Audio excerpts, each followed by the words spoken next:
descansou foi Jesus, porque Jesus tomou forma humana. Mas Deus na criação não. Deus na criação não tomou forma humana. Agora nós temos Jesus cansado, sentado à beira do poço, uma mulher samaritana que dá água para ele. Nós vemos ele dormindo no barco, né? Vemos ele dormindo no barco. Aí sim, porque ele é 100% Deus, 100% homem. Mas na criação não. Na criação ele descansa somente por uma questão de exemplo. Né? Tem algumas coisas assim na Bíblia, quando diz que Deus se lembrou de Noé. Será que Deus tinha esquecido? Não, é só para dizer que dali para frente ele voltou a tratar com Noé. A Bíblia tem essas coisas. Pois bem, e aí nós temos então várias profecias de Jeremias. Jeremias ele é ordenado, eu ia dizer aconselhado, mas ele é mais do que aconselhado, ele recebe uma ordem de Deus para adquirir um terreno em Jerusalém. Como é que você adquire um terreno em um lugar em que qualquer momento pode mudar tudo? Uma parte do povo já havia ido para o cativeiro. Como é que se compra um terreno num lugar desse? Ali é uma ação simbólica. O próprio Deus manda ele comprar o terreno lá. Porque o fato dele comprar o terreno em Judá deixa claro a esperança de que eles haveriam de voltar. Passados 70 anos de cativeiro, eles haveriam de voltar. Então Jeremias, ele fala do cerco, ele fala a profecia dele é uma profecia contra o pecado, é uma profecia forte, mas tem também a questão da esperança. Aliás, senhores, nenhum dos profetas deixa de falar de esperança. Por mais dura que seja a mensagem desses profetas que nós vamos estudar, todos eles têm também uma mensagem de esperança. Tem uma mensagem de esperança, que o castigo não vai durar para sempre. E por falar em castigo não durar para sempre, vamos falar um pouco sobre Lamentações do profeta Jeremias. Alguém quer fazer alguma colocação acerca do que nós falamos aí no livro de Jeremias, antes de nós entrarmos para a Lamentação de Jeremias? A Lamentação de Jeremias é um livro pequeno, ele é um acréscimo, é um apêndice do livro do profeta Jeremias. Então eu quero dar tempo aos irmãos, para que os irmãos façam algum comentário, alguma pergunta, antes que eu passe para a Lamentações de Jeremias. Alguém gostaria? A Síria é um país, Egito um e Babilônia é outro? Sim, são todos países.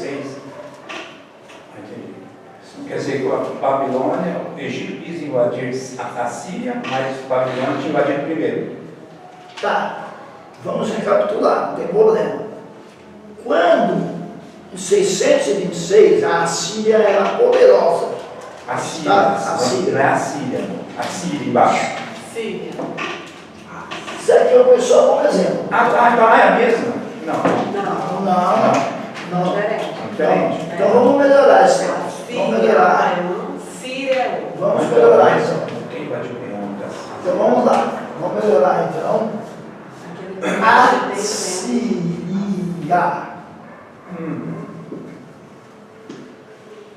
A Síria. Ela teve algumas capitais durante a sua história. Vamos colocar a mais famosa, Nínive. Sim. Síria A capital é Damasco. Sim. Damasco. Então eu não estou dando destaque a ela, tá? Eu dou destaque a essa daqui. Tudo bem? Tá. Essa daqui, ela estava dominada na época. Ela estava dominada na época. Então eu estou falando das três grandes potências, não estou entrando no mérito da questão da Síria, não. Até porque a Síria estava dominada pela Assíria. Mas como isso não é destacado no livro do profeta Jeremias, nós estamos estudando Jeremias, eu estou trabalhando as três nações que são destacadas na época de Jeremias.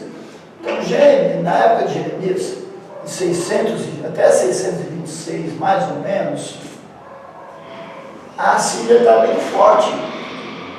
Ela está bem forte. Ela está tão forte que ela está dominando a quase Xará nela, que é a Síria, e está dominando Judá. Está dominando Judá. Ela teve uma decepção na sua tentativa de invadir Judá, na época do profeta Isaías, que era anterior a Jeremias, tá? Ela teve uma decepção, lembra? Eles foram tentar invadir Judá, não conseguiram invadir, o anjo matou esqueci a quantidade de soldados assírios. 7 mil por aí. Muita gente. Matou, acabou, já que a gente não lembra, não vamos dizer que acabou com o exército assírio, mas eles ainda estavam fortes. E aí nós temos também o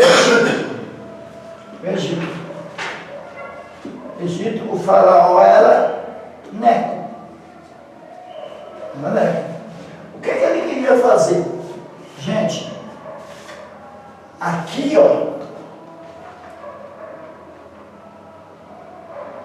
aqui é o Egito, bem, essa bolinha aqui é o Egito, essa daqui é a Síria.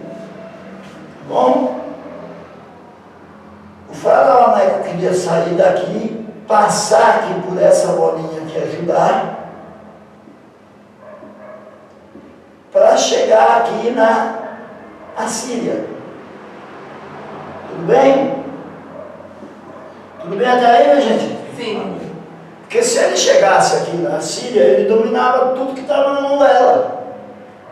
Só que ele passou por aqui. Aqui nessa batalha morre Josias, o povo coloca Jeoacás no trono, Neco vai e tira Jeoacás e coloca Joaquim, porque acha que Joaquim vai servir melhor a ele, e vai. Só que quando ele vai para guerrear com a Síria, Nabucodonosor, ele encontra Nabucodonosor, e aí ele é derrotado por Nabucodonosor, ele volta para o Egito, volta para a terra dele quietinho, derrotado.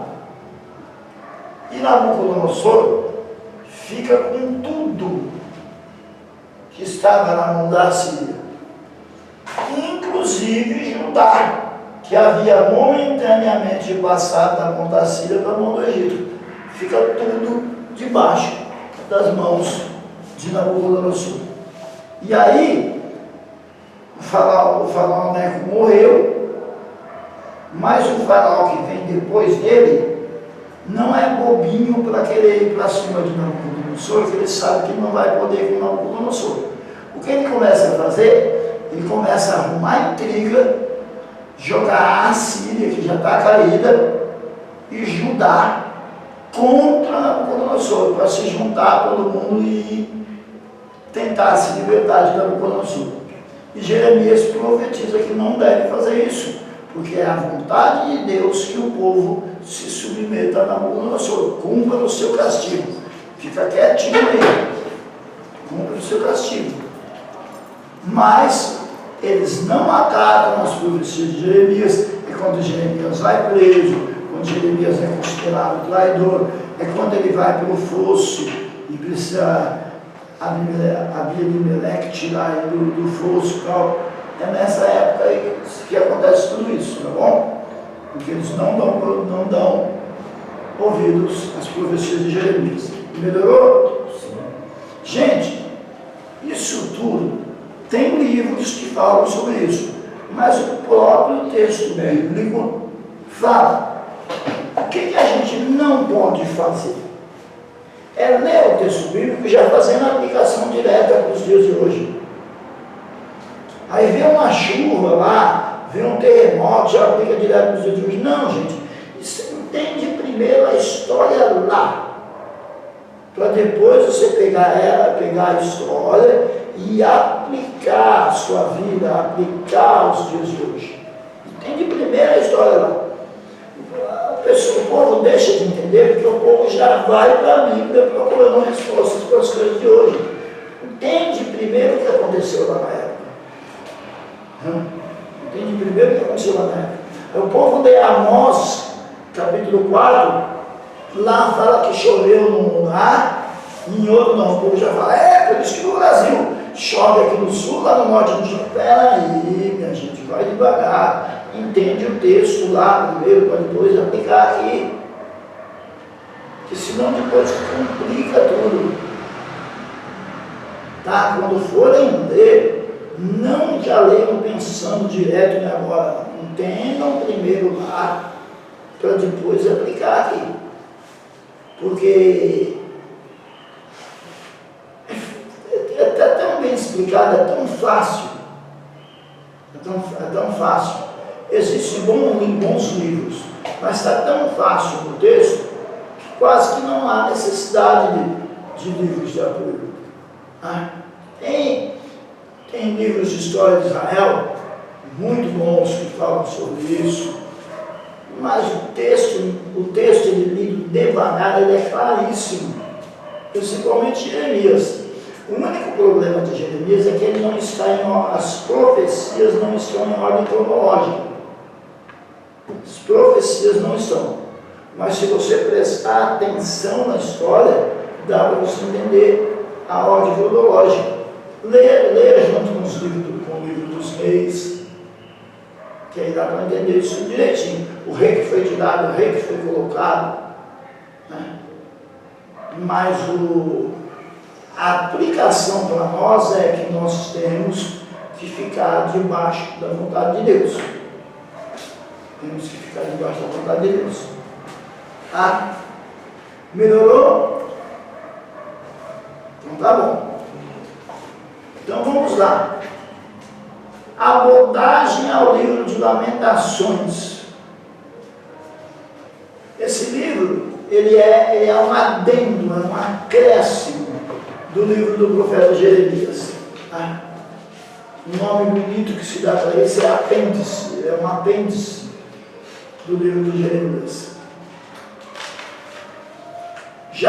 Esse livro já começa a ser interessante pelo título. O título mais completo seria As Lamentações de Jeremias. É encontrado nos manuscritos gregos e na Septuaginta, As Lamentações de Jeremias. Mas o Talmud e os escritores rabínicos se referem a eles simplesmente como Lamentações. Knote, a palavra hebraica é knote, Lamentações. Ou ekha, que é a palavra como no hebraico. Alguém pode abrir, por gentileza, Lamentações capítulo 1 e ler o versículo 1?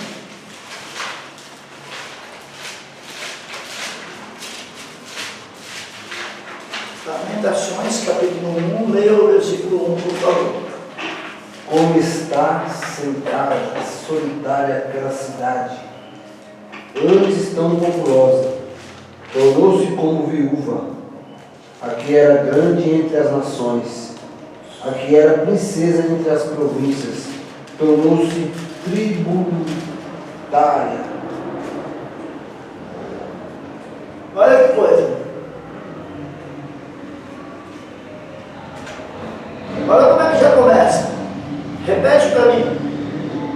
Como está? Cara, como? Já está aí o nome do livro. Em hebraico o nome do livro é só isso, como? É um susto. Como isso aconteceu?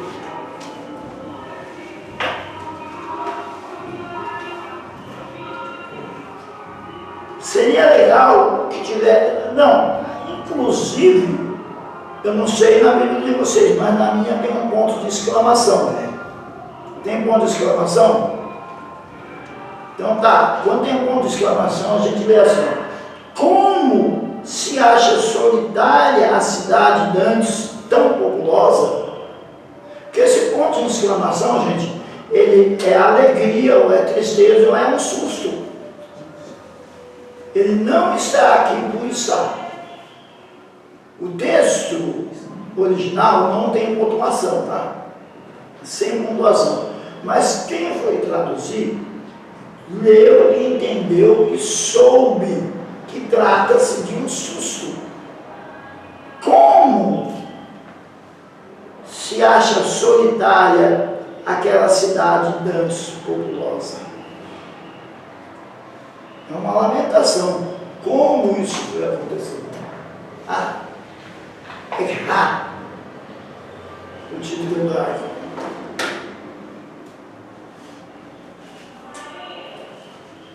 Pois bem, consoante o título mais longo, a Septuaginta coloca o livro após as profecias de Jeremias.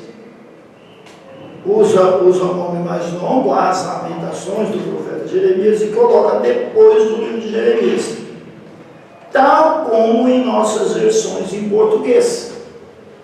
A Septuaginta está igual nas nossas versões. Na Bíblia hebraica, este livro não é encontrado entre os proféticos. Vocês estudaram a introdução à Bíblia, a exposição dos livros. Mas ocupa a posição média, ele está no meio, entre os rolos festivos. São 5 rolos que são lidos em festas, que seguem imediatamente após os 3 livros poéticos, por ocasião de... Mas ocupa a posição média entre os rolos festivos, que seguem imediatamente os 3 livros poéticos da chamada agiógrafa na Bíblia hebraica. Ou seja, a terceira divisão do cânon hebreu. Cada um dos livros do Negilot é lido por ocasião de uma festa. Cada livro é numa festa. E esse livro de Jeremias, ele é lido no aniversário de Lamentações de Jeremias, ele é lido no aniversário da destruição do templo. No aniversário da destruição do templo, é lido esse livro.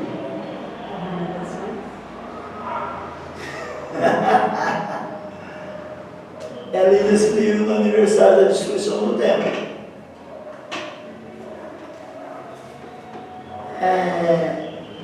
Aqui tem o muro das Lamentações. Quando o templo foi destruído pela última vez, no ano 70, pelo general Tito, o exército romano deixou de propósito aquele pedaço do muro para marcar a passagem do Império Romano, do exército romano por ali. Porém, os judeus adotaram aquele pedaço de muro e usam ele como o que nós chamamos de Muro das Lamentações. É onde eles, toda sexta-feira, na preparação do Sabá, eles vão lá, oram e tudo, cumprindo todo aquele ritual de preparação do Sabá. Ali é lido o livro de Lamentações de Jeremias, mas ele é lido especialmente no aniversário da destruição do templo, que é por volta do dia 9 de julho. É onde se lê o livro de Lamentações de Jeremias. Autoria e data de Lamentação de Jeremias. A tradição que Jeremias compôs esses poemas recua a posição e o título do livro, a Septuaginta, onde é introduzido mediante as palavras: e sucedeu, após Israel ter sido levado ao cativeiro, e Jerusalém ter sido desolada, que Jeremias assentou-se a chorar e lamentou com essa lamentação por causa de Jerusalém. Também é asseverado, está no título do Targum. Targum, o que é? Um comentário do Antigo Testamento, o Targum siríaco. Ele é escrito em siríaco. E no Talmud, que Jeremias escreveu o seu próprio livro, ou seja, a Lamentação de Jeremias. Lembra nós, segundo Crônicas, capítulo 35, versículo 25. Segundo Crônicas, capítulo 35, versículo 25.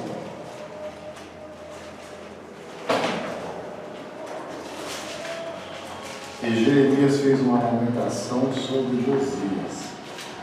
E todos os cantores e cantoras falaram de Josias nas suas lamentações até ao dia de hoje, porque as deram por estatuto de Israel.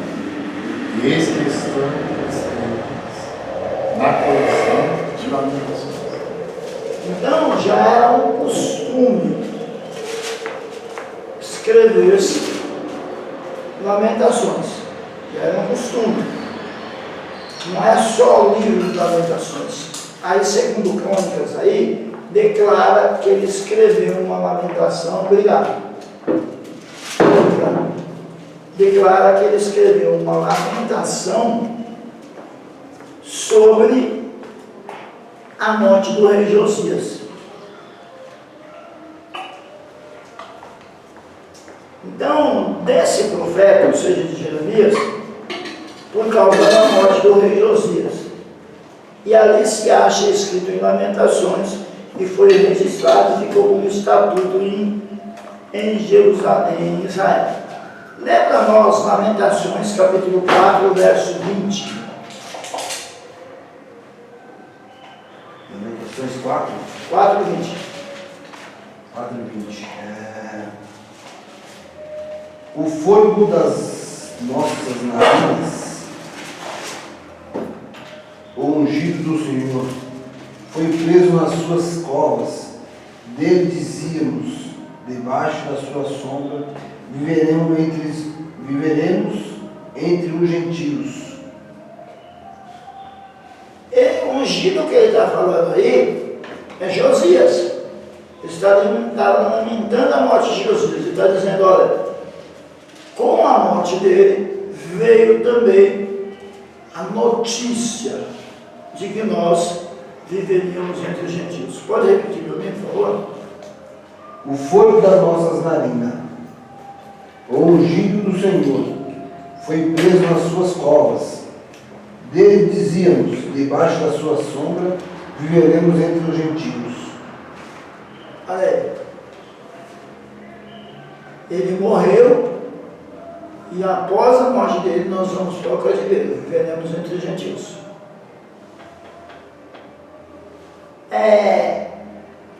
Na Bíblia dos Senhores, porque algumas traduções já não tem mais isso, tem as letras do alfabeto hebraico em cada um dos poemas que compõem essa poesia do profeta Jeremias. Está assim, ó, Aleph, Bet, Gimel, Dalet, Rei, Val, Zen. Então, Aqui está. quem falou? Onde o senhor está? Algumas traduções modernas não tem mais, né? Na sua não tem? Não. Na sua tem, irmão Bete? Não. No senhor tem? O que é isso aí? Lê para mim como é que está no senhor. Antes de começar cada um, tem uma coisa aí. Lê para mim. 4:20 você fala? Não, capítulo 1, versículo 1. Antes de começar o versículo, em cada coisa. Opa! Eu falo. Capítulo 1, né? Fala Aleph. O que é isso? Aleph. Aleph. É a primeira letra do alfabeto. Então, gente, tá as letras do alfabeto hebraico de Aleph a Tal. Simboliza o nosso alfabeto de A a Z. Isso quer dizer que o povo pecou de A a Z. De A a Z. Tem uma simbologia no fato de haver essas letras no começo de cada versículo. Simboliza que o povo pecou contra Deus de Aleph a Tal. Se fosse em português, de A a Z. Como a gente às vezes diz, olha, fulano acabou com a vida dele de A a Z. Aprontou de A a Z. Aí é de Aleph a Tal. O povo pecou contra Deus de Aleph a Tal. Mas também simboliza que a punição também só vai de Aleph a Tal. Não será para sempre. Não será para sempre. Tá? É isso que simboliza. Você vai encontrar isso no texto. O texto fala isso, não, o texto não fala. Mas é a simbologia que há por trás da presença dessas letras aí.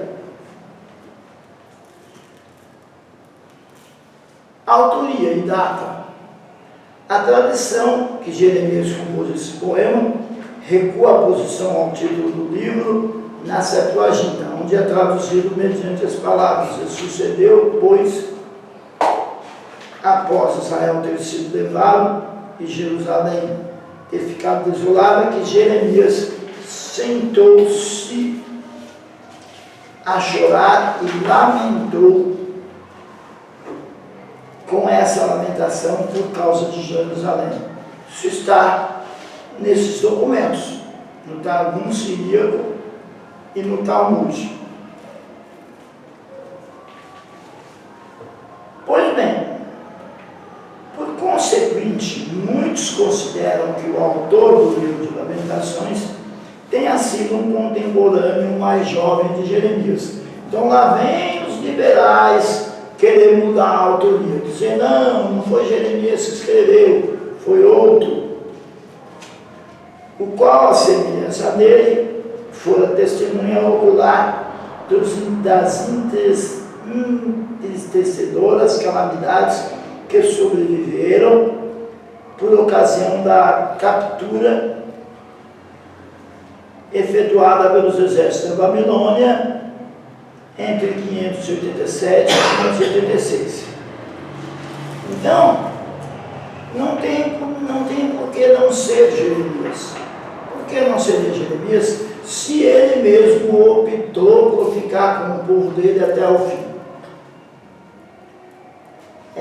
Existe uma possibilidade de Jeremias ter sido levado pelos próprios judeus para o Egito e ter morrido no Egito, mas ele fica com o povo dele até o final, profetizando, alentando, exortando o povo até o final. E aí no final, quando ele vê a cidade nesse estado, ele compõe esse poema. E pensemos na estrutura dele, do jeito que o poema está distribuído.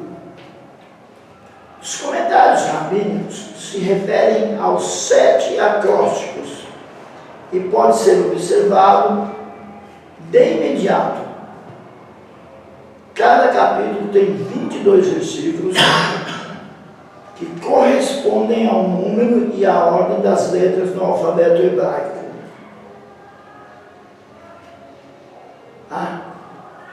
22 versículos correspondem ao número e à ordem das letras do alfabeto hebraico, ou seja, de Aleph e Tal.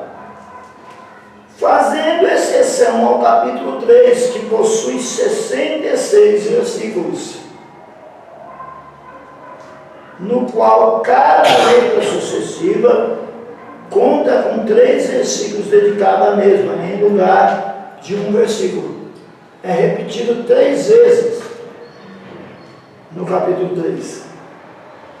Disse então que esse arranjo alfabético tem o propósito de mostrar que Israel pecou de Aleph a Tal, ou como nós dizemos, de A a Z. Assim como no Salmo 119, vocês já perceberam que no Salmo 119 nas Bíblias antigas também tem? Também tem as letras hebraicas. A implicação é que a lei deve merecer a atenção e o desejo total do homem. Pastor, Pois não. tinha uma dúvida aqui. O senhor estava falando a respeito do alfabeto, né? De A a Z. Por que eu estava olhando aqui enquanto o senhor estava falando, não está em sequência que nem a Aleph, que o senhor falou, depois vem Bet, não é isso? B. Só que aqui no terceiro já vai para Gimiel e não Kaf. Quer dizer alguma coisa? Porque a sequência é essa. A sequência não é Kaf, não, a sequência é tipo daí. Não é em ordem que nem a nossa Não. hoje. Está em ordem. Na ordem deles lá. O alfabeto não é igual. A ordem do alfabeto não é igual. Entendi. Tá? Mas no Salmo 119, pastor, cada 8 versículos se coloca assim uma letra. Sim, mas também na mesma ordem também. Na mesma ordem. Porque essa é a ordem deles. Não é igual a nossa. Sim. Pois bem, no capítulo 5, entretanto, são empregadas as letras do alfabeto em ordem sucessiva, ainda que alguns eruditos afirmem que esse deve ter sido o caso originalmente. Os primeiros poemas fazem uso do ritmo desigual, conhecido como canto fúnebre, Kirá. Capítulo 3, versículo 2, também se encontra no livro de Jeremias. Então, minha gente,